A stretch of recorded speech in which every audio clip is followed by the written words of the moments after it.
Welcome back to another Music Maker guitar video. Josh here as always. Please do like, subscribe, leave a comment. Let me know what else you want to see here. It is Theory Thursday, and I'm here with my trusty 335. I'd like to preface this.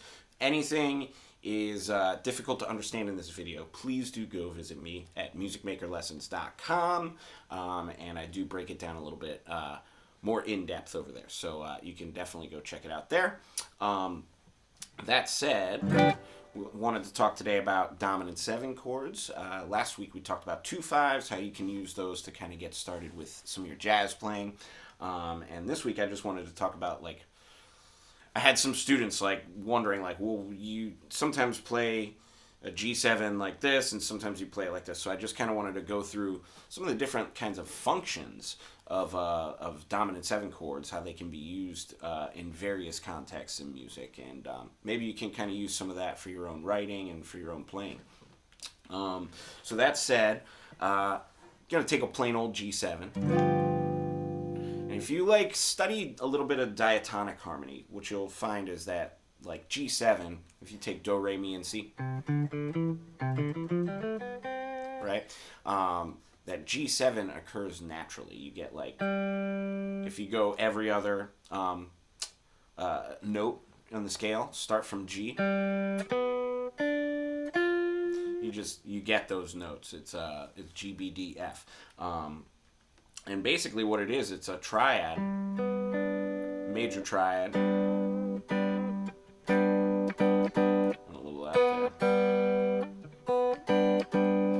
major triad with just one extra note, the flat 7. Now here's what's going on. In traditional music, when we hear like this interval, we want to hear like resolution. It sounds tense. So we want that to resolve. And the way that resolves is that these two notes, the leading tones of the chord, resolve either up or down a half step to wherever the next note in the scale is. So for F, that goes down a half step to E. For B, it goes up to C. So, like, you get that. So what I kind of took from that when I was learning music theory was you can resolve basically any dominant chord. So like any G7 chord, you can resolve it as long as this went to this, like the root and third of a C major chord. Any bass note you like, though, you know. So like you can do C. That's easy, clinical, right? You could also do like G7, A minor 7, right? Or you could also do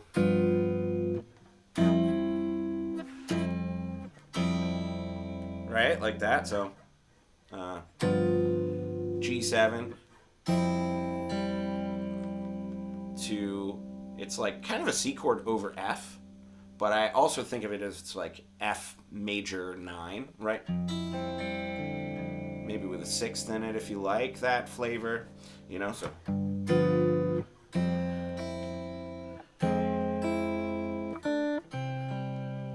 there's just like all kinds of different ways that you can use G7 to just like stay in some kind of a C major thing, but then just add a different flavor, and then it's cool and interesting, you know. So that was like the first thing. It was like a big aha moment about like dominant chords and like music theory and how to use them, right? Then I started realizing, okay, well, G7, what other kind of like modes does that occur in, you know? And there's a couple. It happens over melodic minor, and it happens over harmonic minor. And in like melodic minor, there's an F7 and a G7.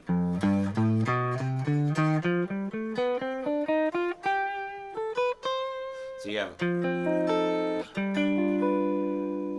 So that means, oh, hey, like this dominant 7 chord could be like subdominant and dominant. Interesting. So that kind of gives you anything that's like a blues, right? So like if I have like G7, now I'm mode mixing a little bit.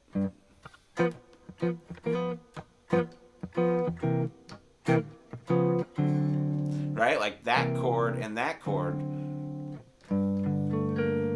resolve back to that. But you could mix a little bit because why not? And if you listen to blues music, you hear them doing it all the time. So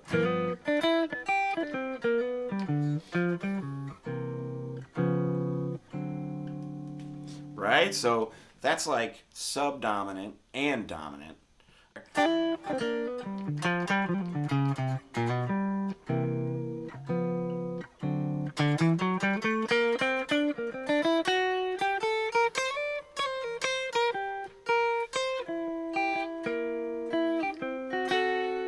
Or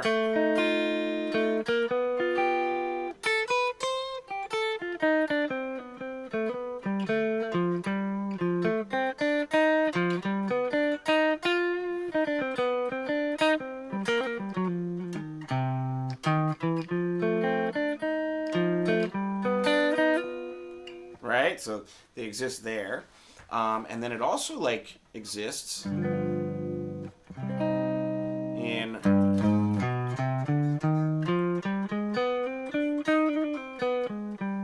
harmonic minor, C harmonic minor. So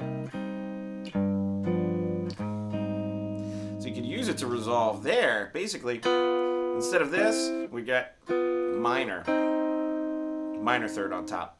That still gives you that tension and release, just to a minor key instead of a major key, right? And you can use that all over the place as well, right?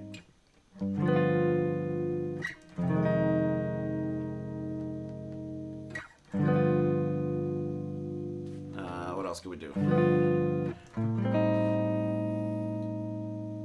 All right.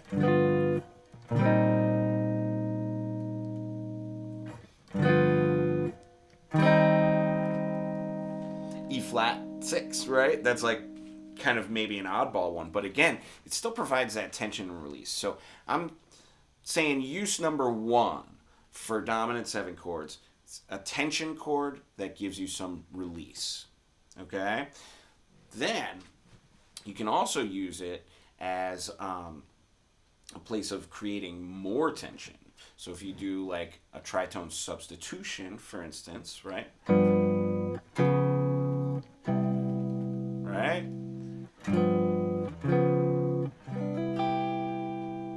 And what I like to do with that is like, so say I'm playing this,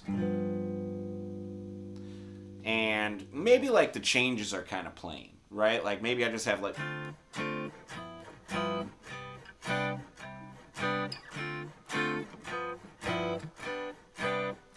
so when you're playing, you can outline those chords, of course.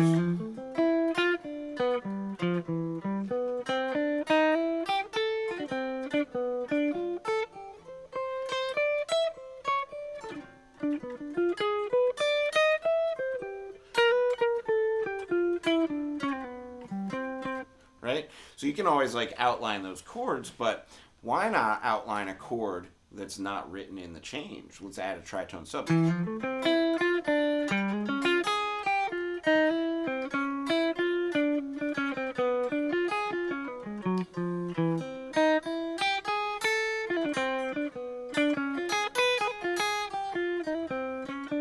Right? So now I'm just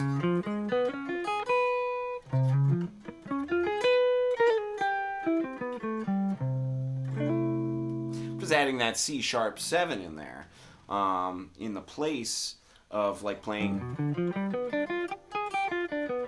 that kind of like plain G7 shape, and now you get this whole like other palette of tones that provides the same purpose. Again, it's tension and release, but it's like a little bit of added spice that you get from your dominant 7 chord. So I'm going to count that as like maybe a different way to use a dominant 7 chord and also get tension and release. But again, those two different like uses of dominance, they kind of do the same function, right? Like they They sound tense. They sound like we need to go home, and then we go home. So some sort. Maybe it's a deceptive home or, little hotel room here or there. But that said, it's kind of like a something that makes us need to like go and rest on some other chord that feels a little safer for us. Now that said, there is another use of these things, and it's more of a tonicized version. And what I mean by that is G7 sounds like home. That's what I was doing on the intro here.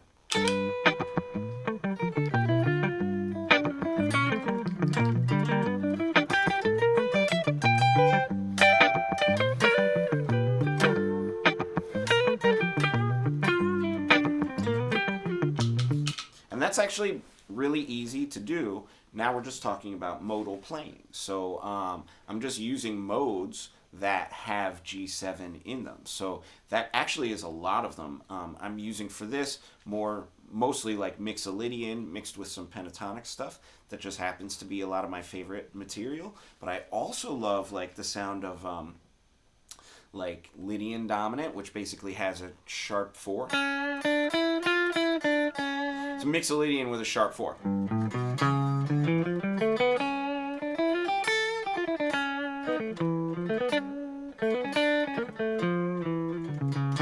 It kind of comes from like D melodic minor.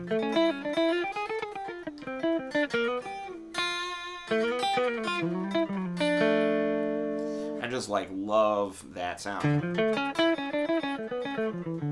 Right?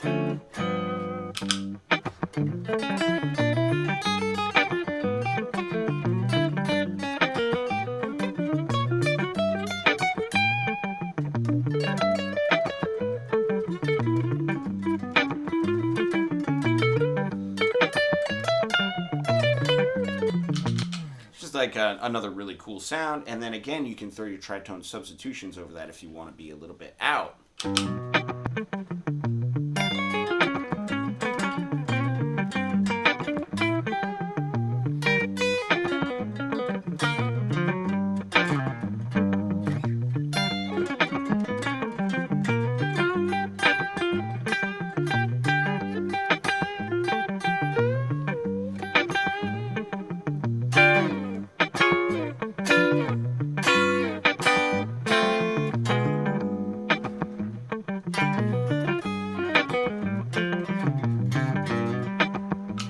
I could kind of go along with those all day. Those are just really, really fun to play. But that said, that's sort of the other use for these is to just actually choose a mode that they go with and then play there. And there are a lot of those. So if you're like just looking to study different scales and learn different sounds, again, please do go visit MusicMakerLessons.com. I go over that stuff in great detail. You can get a packet with just the shapes of how to play them, or if you need some explanations, I highly recommend the explanations. There's a very cheap membership plan that you can join there as well. So I do hope to see you out there. I'm going to go ahead and play my way out. Happy Theory Thursday, and I'll be back tomorrow for Funky Friday.